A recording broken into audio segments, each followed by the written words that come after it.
Hello, and welcome back to the final couplet with me, Theo Cowan, and special guest, Jacob Fortune-Lloyd. Hello. Welcome back. Back once again with the Renaissance Master. Wow. May I say. Wow. Which of course is you. What a treat to be called the Renaissance Not Shakespeare, not Shakespeare. It's you. Yeah, that is me. That's what I call myself. I'm surprised you're back after what happened in Sonnet 50 and 51. They were mournful, turgid sonnets. Turgid sonnets. They weren't his best. And some may say Sonnet 100 and 101 and 102 and 103 aren't his best as well. But the quartet. We shall find out. Oh, I like them. Do you? Particularly like one of them. Okay. Yeah. Wow. Good to know. Mm. I struggled a little bit. They're quite tough. Reading some of these, but we'll obviously get to the bottom of them and work out what they mean. We shall excavate. Oh, wow. Yeah, well, let's get into the sand pit. And we've got our little spades and our buckets. Okay, I've got a little icebreaker. So I'm not sponsored by AI. No. And in fact, I don't use it. Okay, in case you're wondering, he just uses AI to do these podcasts.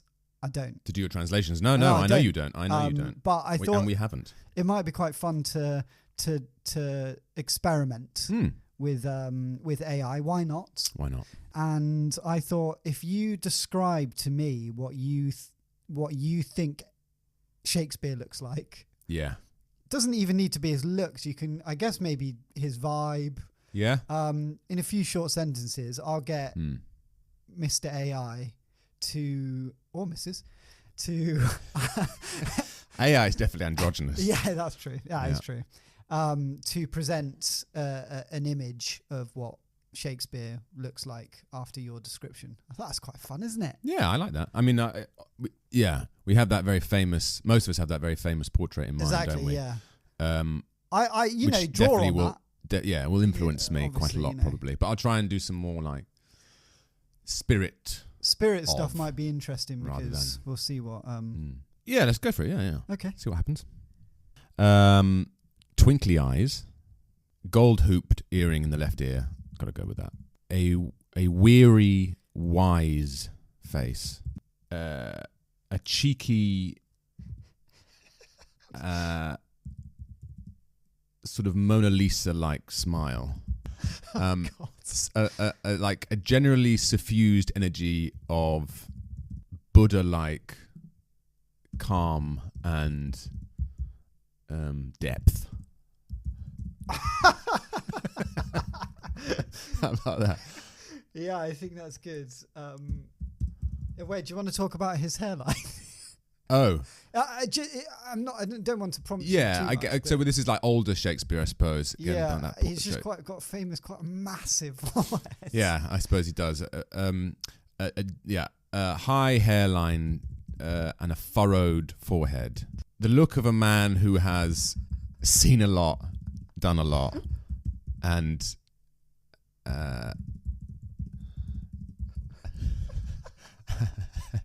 And gone deeper into the mysteries of life than most people. Generate this man for me.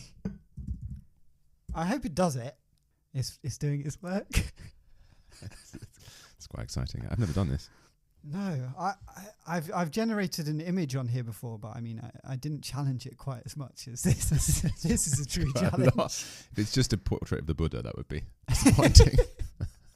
I'm quite concerned, actually, what it's going to present. And obviously, if you're thinking, I can't see this, if you're listening, which obviously you're listening, you're not watching. I'll link it in the description to this podcast, so you can have a little look yourself. Well, we'll circle back. We'll circle back. Right.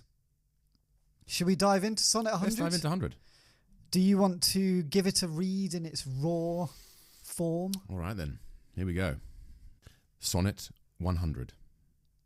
Where art thou, Muse, that thou forget'st so long to speak of that which gives thee all thy might? Spent'st thou thy fury on some worthless song, darkening thy power to lend base subjects light? Return, forgetful Muse, and straight redeem in gentle numbers time so idly spent. Sing to the ear that doth thy lays esteem, and gives thy pen both skill and argument. Rise, resty muse, my love's sweet face survey, if time have any wrinkle graven there. If any, be a satire to decay, and make time's spoils despised everywhere. Give my love fame faster than time wastes life, so thou preventst his scythe and crooked knife. Wow. Hell of a sonnet. Hell of a sonnet. Oh, wow. Sorry, I've just seen the image. Have you just seen the image? It kind of looks like Mark Rylance. Does it look like Mark Rylance? No. Wow. I'm kind of blown away by this. He is a reincarnation, of course. That's actually terrifying. Oh my. It really does look quite a lot like... I love it. It's really good. It does look like Mark Rylance. He looks so sweet. He looks lovely. I don't think Shakespeare was that lovely. Yeah. I tell you what, it nailed the twinkly eyes. Yeah, it really did. The hooped earring. He's been through a lot, that guy. Also his clothes. And we didn't really talk about his dress. No, that's actually really impressive. Good. Very good. I'll link that so you can have a little look yourself of what Shakespeare actually looks like. AI has finally done it for us. Right. Sonnet 100. Yeah. What are your first impressions? What are you thinking? Well, again, talking to the muse, that an amazing quality of detaching oneself from one's inspiration or one's poetic ability. Yeah. Rather than saying it's all me, I've got to do everything. Yeah. It's actually reaching out to your inspiration. Yeah. I mean, so many people talk about that, right? When they're in all kinds of artistic pursuit, that there's something flowing through them rather than them just having to think about everything themselves. They're kind of just opening themselves up to something that is already there and they're just giving it shape. But I think also just a very healthy form of a detachment. Yeah. Yeah. Rather than I have to generate everything myself. It's it's like in the past, people didn't think about therapy. They talked about being haunted by their ancestors. It's the idea that there are ghosts and rather than there's something haunting me and it's all about me. It's something outside me, which I think is quite a useful way to detach oneself from. It's less intense. Yeah. There's also quite a nice way of excusing oneself. I was thinking that. There's a bit of an excuse going, well, the muse didn't help me. Yeah, it's just not. She's not here today. Not here today. Struggling. It's quite there's quite a pleading element in this sonnet of please help me out. Also kind of shaming. I mean, I like how his relationship to the muse is very combative. Given that he's talking, the muses are gods. Yeah. And if we know anything from Greek stories, be careful when you talk to the gods. Yeah, don't be slagging off the muses. Don't be slagging off the muses because they might just abandon you entirely. Yeah, it's quite an intense opening of where the hell have you been, right? Yeah. Why haven't you been inspiring me recently? Yeah, where the hell have you been? And the subject of my poetry, my love, my beloved, is the thing that gives you all your power in the first place. So be bloody grateful. Exactly. Yeah. It feels like he's almost saying my love is incredible inspiration for you to give to me. Does that make sense? Yes. It gets a bit. This is where I get a bit confused because he's talking about his love and about the muses, his inspiration, and how his love is so amazing that it should be easy for him to. Yeah, it should be easy for me. It's complicated, isn't it? Because it's sort of both. It should be easy, but then it's also because he's so amazing, it makes it almost impossible to write anything about him that's better than he is. Exactly. Yeah, he's talked about that in other sonnets. And then it's also it's both combative, but also me and my muse are in this together because we're both in service. In a sense, we're supposed to be in service to the muse, but actually, in reality, the muse is in service to this beloved. Because the beloved is, and there's that.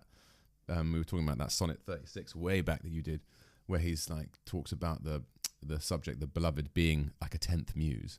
So it's a kind of funny sometimes the muse is disappointing and he's upset with the muse and angry and frustrated, and other times it's sort of me and you are on the same team because actually we're both given life and meaning by this man. Exactly.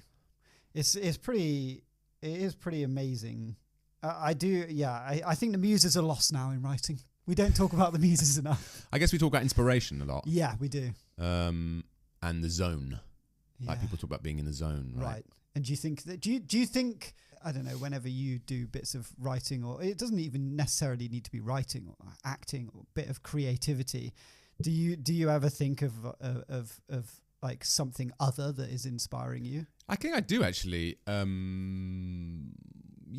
don't think I do it as sort of consciously as this, but I do think that certainly as an actor, I think that there are moments when, the classic Laurence Olivier thing of him doing, I can't remember who's performing, but someone saying, "You're amazing tonight. Like, how did you do that?" He's like, "I have no idea. I have absolutely no idea." Like when you're really on it, you don't really know what you're doing. Yeah. Because you almost can't remember it. You can't remember it. You're sort of, I don't know, maybe you are a bit of a channel in those moments. If you can get out of the way of yourself.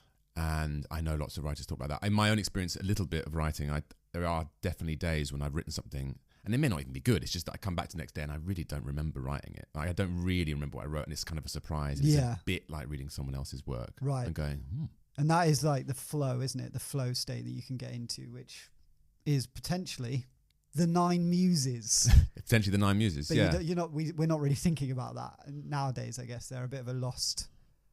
No, I guess we're much more individual. Well, we're much more individualistic. We have we think everything has to be self-generated.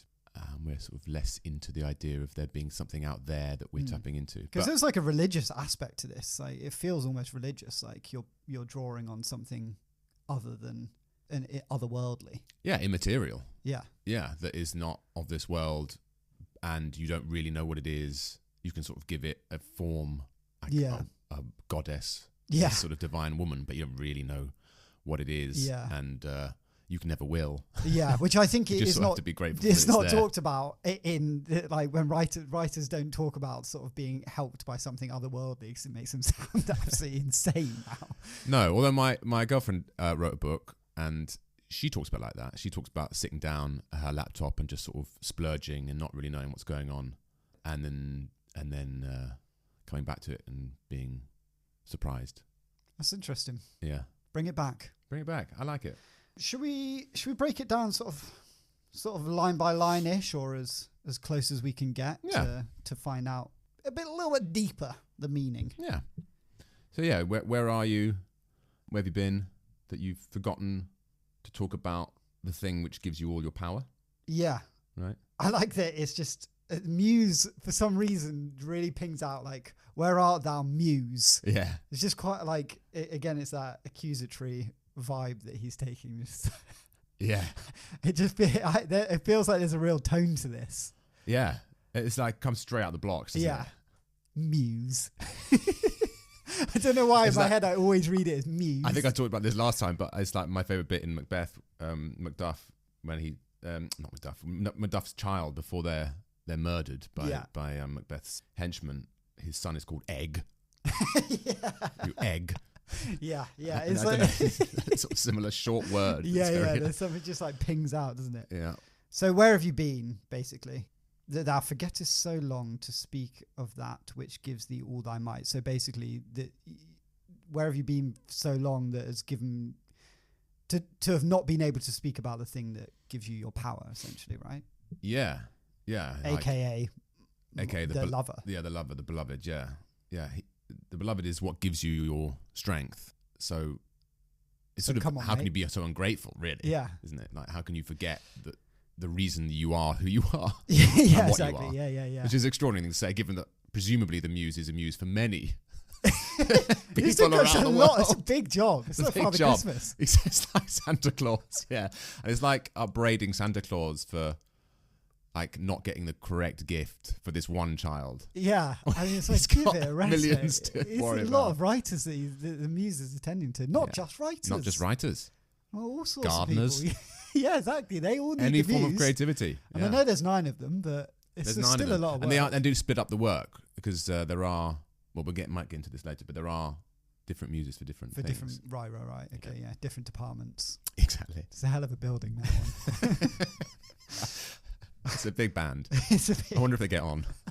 It's a lot of egos. And then we've got, spendest thou thy fury on some worthless song, darkening thy power to lend base subjects light. Yeah. Well, I guess that's what we're just talking about. It's like, and you've been off gallivanting, like helping people who aren't worthy.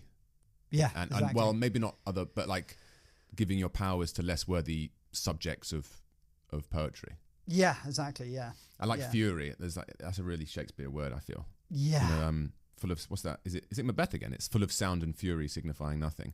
Yes. Yes. And I really like that word, fury. He uses it a lot. I feel like it doesn't mean anger. Like it doesn't mean anger. Yeah, which is what it's more energy, passion.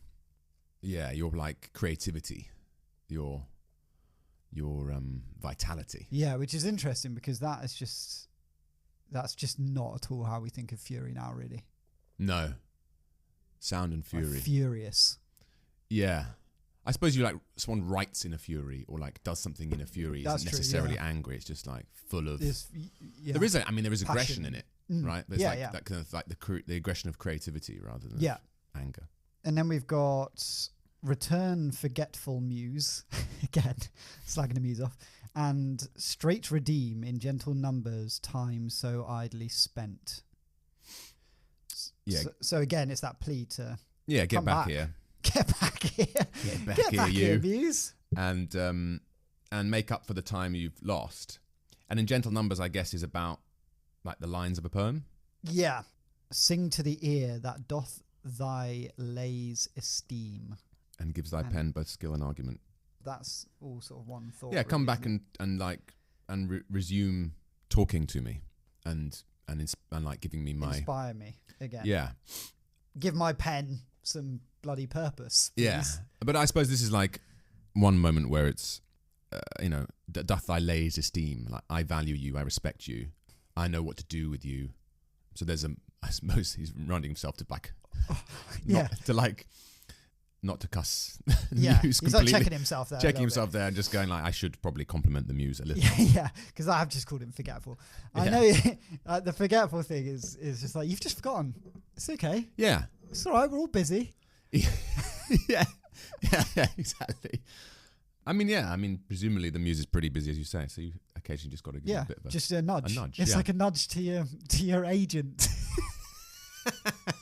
I know you got a lot of clients. I know you got a lot on. But Still here though. What is going on though with that that job? What's going on with that? And give thy pen both skill and argument is like, you give me the base material, like you give me the gold, the silver, the precious metal, and I hone it. Yeah, exactly. Yeah. I give it the theme. You don't have to do all the work. No. It's just that initial stage. Yeah, I'll like shape it and hone it, and but I do need you to like. I can't do it without you. Yeah, exactly. Yeah, we're a team. And this is this bit almost strikes me. This next bit, rise, restive muse, my love's sweet face survey. It almost feels like a chant. It's like, rise, arise, my muse. Do you know what I mean? It's like, yeah, I like that. It's like he's in his bedroom, having it with a wand. He's got in his bedroom with a wand. Just trying to make the muse. I like that. I was thinking when you said chant, it was more like he's in church. Right. Yeah. He's like a priest. Not in his bedroom with a wand. Very different image. we have. But I had this like this sort of chanting to the. I mean, he's talking to a god. Yeah, exactly. Yeah, so there is you don't just go, you're right, muse. Yeah, come on down. It's a prayer, isn't it? Yeah, there's got to be a. Yeah, it's bigger than that. Yeah. Rise, restive muse, my love's sweet face survey. Now this is. Did you have restive or resty? I've got restive. I've got resty. Interesting. I quite like, which I find odd because resty. Good. Yeah, resty's good, but they're like it means. I guess it means lazy. Yeah, I suppose. I think I have. What do I have here? It's torpid. So like kind of torpor, like kind of lazy, sluggish. I put sleepy, but sleepy. Yeah. Maybe sleepy. It makes me think of the poor horse of Sonnet 50 and 51, the sluggish horse. Yeah, that's sluggish. Sluggardly. What was it? Sluggardly or sluggardized? Oh, no, it was dull, wasn't it? We get a lot of dull. Dull in these poems as well. But resty sounds like the opposite of sleepy. It sounds like being restless. Restless, yeah, it could be. Maybe because restless makes sense too, in the sense of being like off. Yeah, doing you're off other doing stuff. other things. Yeah. And then unfortunately, Shakespeare is going back to aging, which he did for the first. It almost gives you PTSD. This stuff. He did it for like the first 25 sonnets, and I thought it'd never end. But it's back. It's my love sweet face survey. If time have any wrinkle graven there, if any be a satire to decay, and make time's spoils despised everywhere. So, yeah, if you see any, look at my lover's face, if you see any wrinkles, if time has created any wrinkles, be a satire to decay, like satirize the fact that we all die in age. Yeah. And make everyone hate time's victories. Yeah. The wins that time inevitably has over all of us. Yeah, so make everyone hate time. But use my lover's face as an example. If he does have wrinkles. If he does. If he does. It might not. If he happens to. Happens to the best of us. This is a little bit of a weird. I do find this section quite strange. He is obsessed with aging, which I find a little bit odd. Aren't we all? We are all. I just find it fascinating. I suppose this is Shakespeare. Traditionally, we understand this is Shakespeare. Also, it speaks a lot about his own aging, right? Later in life. And his lover is described by people as the fair youth. Yeah. How young, we don't know. Well, we're now on Sonnet 100, so but is he so youthful anymore? Exactly. And we get on to later to a description of their love having started in spring and now we're in summer. So exactly, yeah. They have been loving each other for some time. Yes, certainly. Shakespeare has been loving him for some exactly. time. We don't have any responses. We have no idea if it's reciprocated. It's like that. I've got a collection of letters from Nabokov that he wrote to his wife, and they're really like beautiful and amazing love letters. And then all of hers she burnt. So there's just no responses to any of them. Wow. But apparently they were like very much in love for a long period of time, but she just didn't want anyone to read those, which I find fascinating. So maybe the young lover did the same. Yeah, possibly. Just maybe it was replying, but or someone, I guess let's assume it was seen as a scandalous thing later. We've got lots of people like commenting on it in the centuries later, saying this isn't total scandal. I can't, maybe more homophobic eras being like, I can't even read this. This is a stain on Shakespeare's reputation. So if it's like a Oscar Wilde Bosie situation, maybe someone else burnt them, or this is potentially quite scandalous stuff. Exactly. Do you want to give the final couplet? Love to. Give my love fame faster than time wastes life, so thou preventst his scythe and crooked knife. Nice little accent on that T there. They're hard to say. They are words. really hard. I suppose they're sort of supposed to be. Preventst. It's quite hard. Prevents. I do quite like this. This is a powerful ending. Yeah, I think it's dramatic. It's a dramatic one. It's quite epic finale, isn't it? So give my love fame. Give my love fame faster. So make him famous so famous basically that he can live forever. Before time does its inevitable work. Before time does, chops him down. Yeah, make him famous so that he outlives himself. Yeah, which he's talked about in many sonnets before. But just driving it home. And driving it home pretty forcefully here, efficiently. I'm a bit confused by scythe and crooked knife. Yeah, I know. Presumably the same thing. Or is death holding us both a scythe and a little crooked knife? Like soldiers did, just in case like the first one didn't work. Or like you dummy with the scythe and then come in from the side with the crooked knife in the ribs. Yeah, if you duck the scythe, then you're not getting out of the way of the crooked knife. Because Scythe is very Grim Reaper vibes, isn't it? I suppose time is the Reaper, right? Yeah, I suppose. Yeah. Yeah, I like that. It's a little knife as well, just in case. I think the scythe is crooked, right? The scythe is curved. It's hard to use probably the scythe if we're being honest. Really difficult. Like how you're not. It would be hard to kill someone with a scythe. Like getting the actual, if you're chasing them, especially. I guess they're old, maybe. Hopefully. Well, not always. Not always. Often not. I mean, often you're taking down like soldiers in the prime of their life. True. In which case, it would be a hell of a chase on your hands. And I mean, the Reaper is usually a skeleton. Not moving. But then Exactly, yeah. But then the idea of the Reaper, right, is the scythe is like, it's as easy as, although I'm sure I've never used one, but I'm sure the scythe takes a while to get the knack, but is as easy as trimming. Right, yeah. Corn, it's easy for him. He could just wheat off with your head. Yeah. And you can take down like multiple people with it. Hundreds of thousands of heads of humans. Yeah. / corn at the same time. So why you need if you're that good with the scythe, then you should be at this point. If you have a lot of practice, then why do you need your little knife? I guess Shakespeare just sort of needed something else to pop on the end of it. Maybe it ended with, so thou preventest his scythe.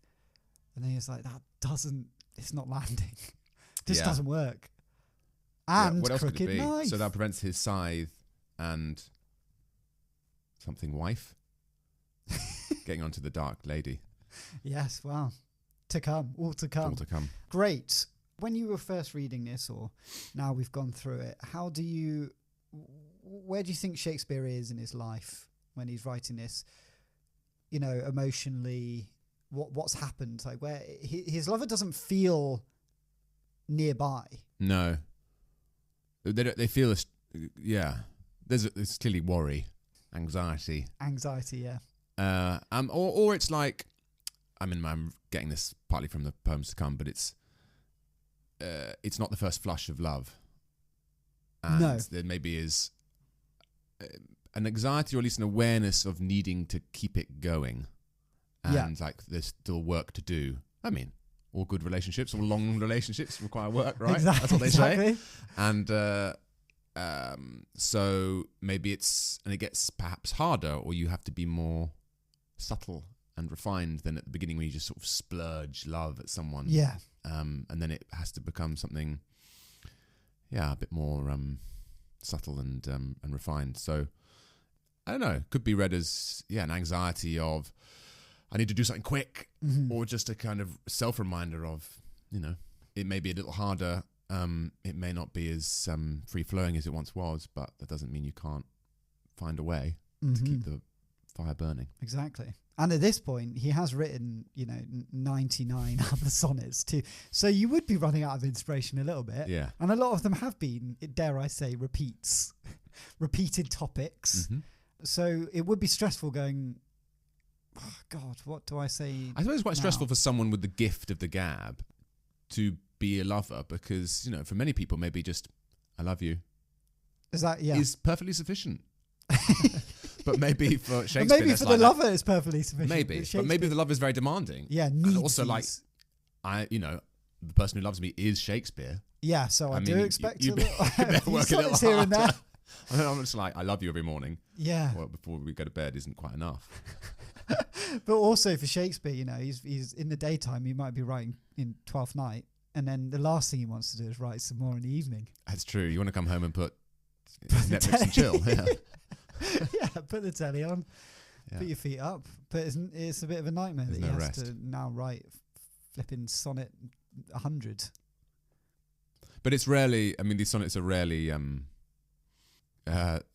find like you rarely come across one where you think everything's just nice and relaxed. No, yeah, they're all straight. What we really learn is that he's a severely anxious man. He's a very passionate, it's a tumultuous person, yeah. Exactly. Yeah. Great. I think we've absolutely smashed that out of the park. That was Sonnet 100. Thanks for joining me. Do we want to do a translation? Have you got one? I've got one. Oh my God. Oh, I didn't know if you'd have one ready, but that's amazing. Yeah, obviously nowhere near as good. Let's take a listen. Sonnet 100 translated. Where have you been, Muse, that for so long you've forgotten to speak about that which gives you all your strength? Are you using all your energy on some pointless jingle? Filtering yourself to make worthless people look good? Come back, forgetful muse, and in a few sweet lines make up for the time so carelessly lost. Sing to the ear that so values your songs and gives them both subject and charm. Get up, lazy muse, and check to see if time has engraved any wrinkles in my love's fabulous face. If he has, be a satire on aging and make us all hate time's victories. Give my love fame faster than time decays, and so stop his scythe and crooked knife. Very good. I've got a little thing on the muse. The muses. I got interested in the muses. I thought I actually don't really know what the muses are. I know that they are gods, but I didn't really know anything about them or who their parents were. So, shall I have a little read? Have a little read Of my research. Really useful. So they're the daughters of Zeus, who is the king of the gods, and son of Rhea, daughter of Gaia, and Kronos, son of Uranos. So Gaia is the deified earth, and Uranos is the sky. And the mother is, am I going to say this right? Mnemosyne, I think, which is where we get mnemonic. So she is the goddess of memory. And she's the child of one of the children of Gaia and Uranos, which I believe that makes her Zeus's aunt.